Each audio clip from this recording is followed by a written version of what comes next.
Greetings, I am Lives. And I am Scandal. And let's play a game together. Actually, let's take a second to review an offer together. So if you've been watching through our series, you might know that every time an offer comes up, which has been twice now since the Easter special, Yes. And only twice now because we've only done one before, Yes. we review it. So in this case, we've got a forest critter offer. We have a fauna, in fact. We have a Flora the Faun. Our fauna is named Flora. Somebody had way too much fun with that pun, did. and I appreciate that they saw it and went for it, so Anyway, I feel you. I do deeply appreciate their puns. However, again, I'm going to say similar critique for before. Sorry, I can't talk right this way. Similar critique as before of going, when you offered the bunnies in the Easter special, they were connected to a specific event, we knew where they would be located, and how our story was connected to it. Flora the Faun, what is she connected to? And if this is an offer that's only relevant to what your newest update of the game has been, and you have to have, and it's connected to a story that we're going to hit when we get to the highest level you've currently released, Which is like thousands in, by the way. there are more than 2,000 levels right now, closer to 3. Anyway, then this offer won't be available anymore by the time we hit the relevant story. And if we haven't unlocked where the hell she's going to live, then will she not be there until we unlock it? Or will she just stand in the garden and not make sense until we get to that part of the story? So just from like a game design point of view, why are we getting this offer? What's it connected to? How does it make any sense to Lily? And if somehow it unlocks story or an area, you should absolutely tell us that, because that would be more interesting to buy. Like if this is an expansion pack, not just an illustration, and connects us to other story, let us freaking know. Not just a tiny, very not animated little creature that literally seems to bounce once or twice and that's kind of it. Like, you really want to tell me you want me to spend a grand total of almost $16 on this game? 15 bucks. I know. Because this one was free. That's fine. Well, I'm not including tax right now, thank you. Oh, do they have tax? I think at this point they're starting to include tax on electronic purchases. But in this case, I'm like, there's no physical object, so I don't know. But I'm just like, that's still a crap ton of money to spend on a little tiny bouncing illustration that's not literally like custom made for somebody at all. Now again, if the illustration was attached to a story that you really cared about and wanted to keep that piece of the story, and when you see it, you're going, hey, I remember this plot arc or whatever it is, that's super cool. Sort of in the way that there's the Easter bunnies in the Easter garden, then super cool. But again, I'd like to know what this is for. And if you want more like direct game reviews of us breaking down what does this add to the game, what is your goal here, what does this do for the viewer/player, you can go look at our Crashy Cats video. It's pretty straightforward. It has a like, what's wrong with this game, what's the intention of this game, and then how would we fix it kind of thing. Yeah, so we have a couple Crashy Cats videos, so it's going to be the latest one we've done. The updated review. Yes. Yeah. I would say, anyway, so we're just going to go ahead and plow forward, but those are questions that I have in reference to game developers going,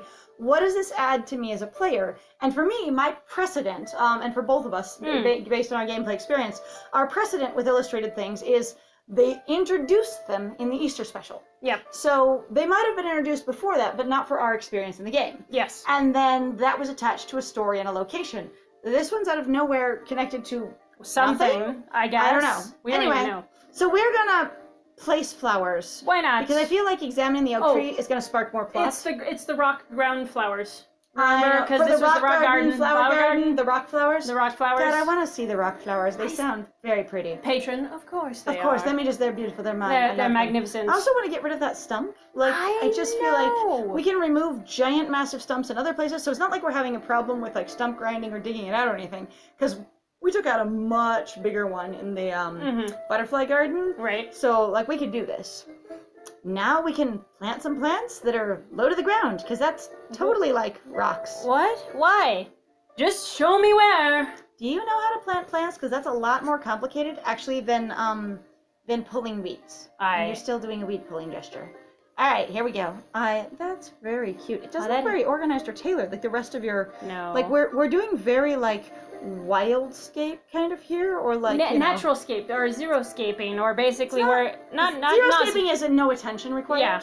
Let's say so. It's more like nature core, trying to make it look natural even though we've tailored it. Right, that thing where people wear natural makeup. I love that. Like, that messes with people so hard where they're like, wow, you look so good. You're like, I'm wearing makeup. Really? I had no idea. And you're like, yeah, and you still act like you have no idea. Wearing makeup doesn't mean that I can't look good.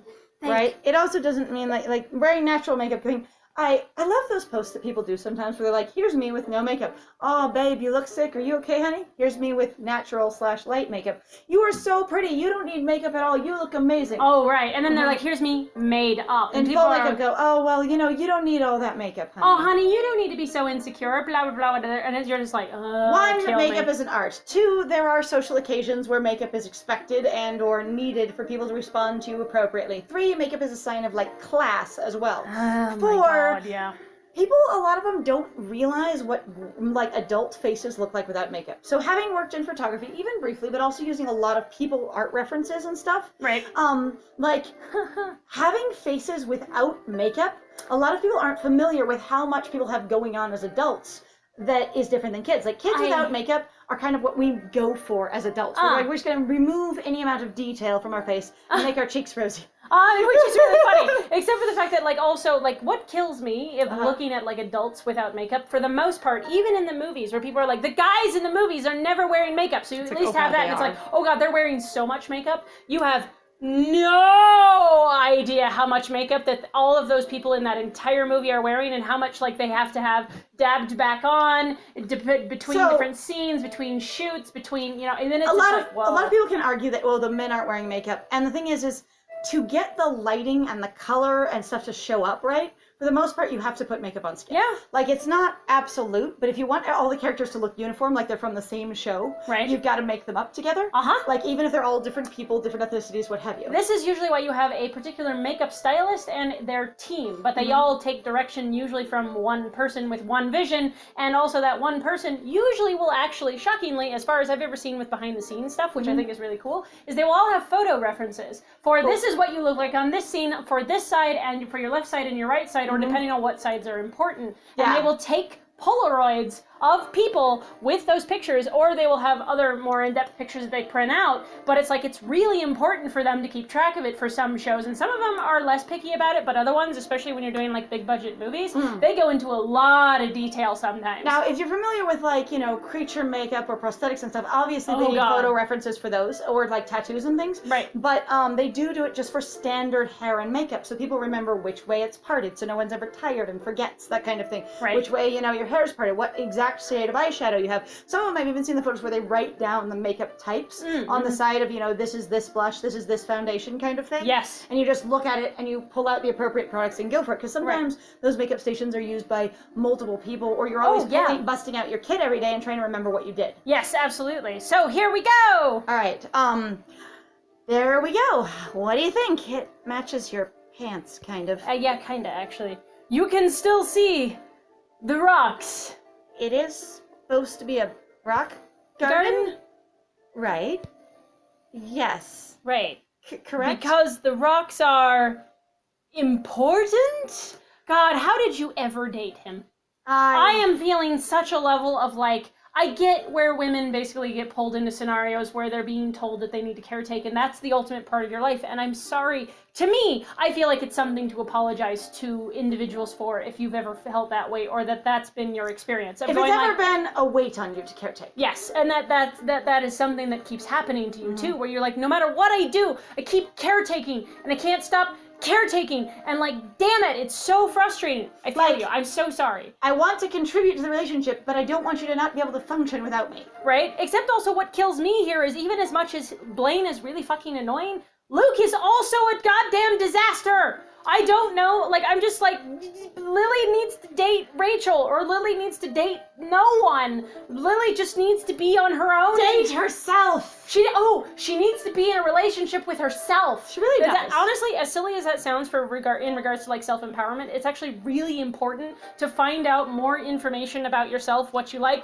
spending your time doing, even things you dislike about yourself. But it lets you learn yourself, and also maybe where you might respond to something in a different way compared to somebody else, and being aware of your own needs, like when you're hungry, when you're thirsty, reading your signs of when you're tired, being willing to put yourself first over other people. So my really cool tall best friend that I recognize that I reference all the time. Yes. He's talked about basically having a solid, like, a me date. Yes. And like it's something, he's done where in reference to his personal development and self-examination, he's occasionally talked about, trying to figure out what he wants out of relationships and why he wants relationships, that kind of thing, and just trying to be more mature as he grows up, which I respect the hell out of. And also, I try and do as well, but he's sometimes more deliberate about me because I don't think I've ever sought relationships as much as him. Probably more of a privilege of being a girl. Right. More people are seeking you in our culture. Yeah. At any rate, the thing is he talked about it at one point, had a really solid me date. I took me out to food, I took me to the movies, I went to an archery range with myself, kind of thing. Right. That kind of thing. And I'm going, that basically the way you break it down is, if you're dating yourself, you're thinking about what you would like in the way that you would hope a partner would think about what you would like. Right. And you're also thinking about the kind of behavior you'd do towards yourself in the way that you would do towards someone you wanted to date you. So you're kind of romancing yourself in a really self-aware kind of way of going, do I have negative self-talk? Would I say that to someone I was dating out loud? So it's a kind of a cool way to sort of check your self-esteem as well as where your mind is going. And if you look at you dressed up for a date and you go, God, I just don't like fill in the blank piece of this, or I look really bad here or there. Right. Go, would I say that to my date when she walked or he walked or they walked into the room dressed like this? Right. And you go, then I can't say it to me because I'm trying to get me to like me. Again, though, that's the thing that we definitely do try to encourage, which is a lot of mindfulness and being active in regards to your own thinking. A lot of people, they say, actually struggle with active thinking. A lot of people do what's basically termed as more like passive thinking, or a lot of people go, you're just not thinking at all. You're reactive rather than actively taking control in your own life. Mental activity versus thinking. Yes. So mental activity, your brain is doing stuff and it's busy. Thinking is aware, mindful examining of your experiences, rather than, again, as my friend said, like reactive or that kind of thing. You're not going to just react to everything in your life and it just washes over you or drags you through its current. Right. You think about what and why and how, and you make more and more informed choices as you do it. There's this really cool author that I like called Alfie Kohn, and he talks about the way people learn to make good choices is by making choices. Yes. That it's a skill to make choices. And so you learn it by making choices. This is also why we are also a big proponent of basically empowering children in that way as well. Even though we both are adults, we both have found it to be very frustrating in our own youth, growing up going like, you know what, the ability to choose is a really important skill, and being able to choose what works for you and learning consequences of those choices without judgment, especially when you're at home and when you're a kid, is a really good thing. And I would like to specify here, based on like other adults and parents that I have known, especially, or kids being punished and directed by their parents, for sure, going, well, they say the consequence of me doing fill in the blank is losing my allowance. And I'm like, it's not, unless you literally lost your parents enough money so that they can't give you an allowance. Like, that's not a direct consequence of them making their own choices. And then that's informing a kid, though, when your parents are basically bullshitting you, kind of thing, and recognizing when your parents are trying to manipulate you into doing something, and also teaching yourself going, okay, so in order to interact with these specific rules for these specific people, these are the rules that they've outlined of which I need to follow. It's like if you're going to participate in a race, right? Or you're going to participate, let's say, in like an art or a writing contest. Any kind of a structured event with where other people make the rules. Right, where anybody just makes the rules, correct. And then what ends up happening is you go, okay, so according to them, if I do A, that will equal C or D. I might get it or I might not. I might lose something or whatever else. But that's just that scenario. That actually doesn't happen basically in real life. That is just a basically term of engagement that those people have created for you to interact with. If you choose not to play that game, guess what? You don't have to follow those rules. Yeah, and so that's the kind of thing of just going, natural consequences not being consequences anyone has imposed or set, or their preferences or things I will do to you. It's just, if they go out and they climb around and, walk through fields and, get lost and can't find their way home, that is a natural consequence of not being prepared for the adventure they went on. Right, or like a natural consequence of I went out in the field and I didn't get lost, but I got a tick. Like, let's say, because I wasn't wearing long jeans, I wasn't instructed on how to spray myself in regards to, bug spray, bug repellent.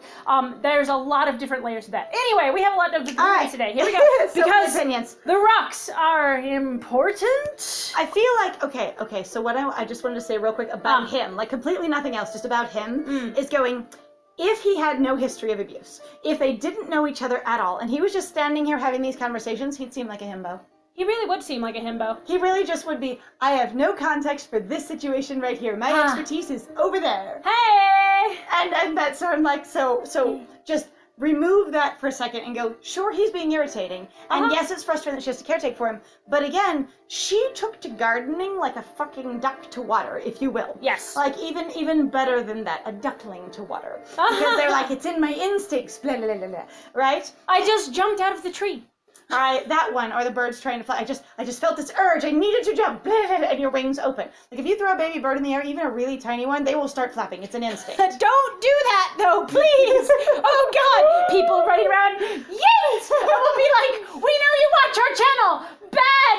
Okay, so don't do it. Okay, all right, that might come out a way that okay. So be good to animals at all times, okay, especially birds. And you know what? Like, what's the girl that did the Pushing Up Roses. Pushing Up Roses will tell you, be kind to birds, okay? Very important. It's really cute. So apparently, so she's a bird owner. She has a green-cheeked conure, but it was really sweet because she went off on a recent episode that she did on hers where she was discussing that she's like, I don't like how birds are actually thought of as basically second fiddle or almost nothing compared to like cats or dogs. Compared to mammals.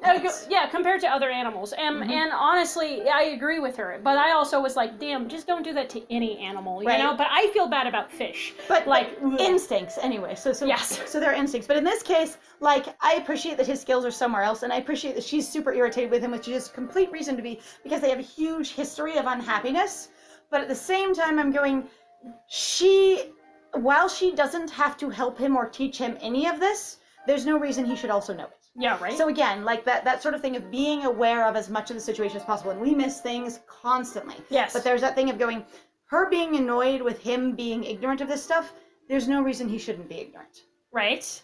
It's just ignorant because she shouldn't have to caretake for him. Or why? That's why it's annoying. Right. And there's also, in this case, of obviously the context is that he's an abuser or has been an abuser based on the way that we've read this. Now, I will laugh my butt off if it comes out of them going, oh no, he was just sort of annoying and that was it. I'm like, he has very classic emotionally manipulative and basically life manipulative behaviors. He is what I would term definitely an abuser. He needs to go live his life elsewhere. Thank you. Yeet himself into the other social spheres. Blaine! I'm just asking. I didn't think anyone actually liked rocks. All right, so all the geologists and rock hunters and collectors that I know are offended, let alone me, who loves the shit out of rocks and will sit down with people's decorative gravel and go, look at how pretty this shit is. We have done that so much out now in the yard. It's the worst thing. It's the worst and the funniest thing ever, because sometimes I'm literally like all the way on the other side of the yard in the garden, and then my friend goes, like, I'm assuming we found a rock today. Yes! This is a little half-inch pebble, and it's the most beautiful thing I've ever seen. And I'm like, it is really pretty. But the thing that I also think is really funny is when you honestly get rocks and you put them in water, and they get prettier. Watch the transformation for what happens to them, and then you go, this is why people polish rocks. Yes. Because the way the light field interacts with the surface of the rock, when it's not polished, it doesn't have the ability for, like, it won't shine the colors back in the way that our eyes can pick up. Yes. So when you make it wet, it can, or when you polish it can. Because that smooth surface allows the light array to reach our eyes in a perceivable way. Right. It's so cool. I think anyone liked rocks, except in the check out the rock he got me kind of way. You certainly did, anyway. I used to brag about that ring so much. It felt like I was on the correct life path, like I was doing what I was supposed to do. Like the achievement of you've gotten engaged and it was a good ring. Or he's lying. He's doing that slow, subtle thing of going like, well, you flaunted it, you showed it off, blah, blah, blah. That was a good thing for that one. And basically then we have sort to of think about it and go, did we? I guess we kind of did. God, I get so annoyed with people, my exes or boyfriends that I'm unhappy with, and them going, but you used to love this thing. I'm like, I never loved that thing. And they're going, no, you really did. You loved this thing at first. And you're like, I was living my own reality. Screw you. Thank you. If I didn't like it, I didn't like it. Why won't you believe me? I did keep it, you know. I thought you were gonna pawn it. You talked ages ago about pawning it. But God she never went and did it. Really? She lost it, and then by the time she got it back, she'd forgotten about it, or just decided not to. I don't know what happens in this game. Half the time I can't tell in between like one episode and another whether or not she's actually gonna go do something that we're gonna hear about it after the fact. Did we go to the store or not? Who knows? Is she shopping during this? I still want to know where she keeps her car. Does she poop? Does she pee? Does she ever eat? Unless someone's bringing her food. For some specific dramatic purpose. Anyway, you did? Yeah. Don't know why. Hard to let go, I guess. That affectionate, shucks. I guess it's just hard to let go. I'm like, I don't like that expression the way it's used, or I feel like I can never describe it emotionally quite right, but it's sort of this like, aren't I fond of the misery? Kind of thing. Like, isn't the misery such a nostalgic, fond thing? That might be the best description I have of this. Right. Like, it's so annoying or miserable or frustrating or disappointing, but aren't you fond of the connection and the the nostalgia associated with it? Right. And I don't, that's how it's always used to me, and it frustrates me. Yes. I know the feeling. You should let go. I don't have my ring. Oh. I mean, you still have yours, but I don't have mine. Anyway, thank you very much, guys, then, for joining us in the next one. We are going to figure out something else to do, like examine the oak tree or plant shrubberies, even though we haven't talked about shrubberies! I desire a shrubbery! So thank you very much for joining us. If you like what we do, please feel free to like, comment, and subscribe, and please also feel free to share one of our videos with somebody that you think might have a good time with us. And then other than that, if you'd like to support us more directly, please also feel free to go check out our Ko-Fi or our Patreon. We've got some links in the description down below. Other than that, I have been Scandal. And I have been Lies. And it was great playing with you. Bye!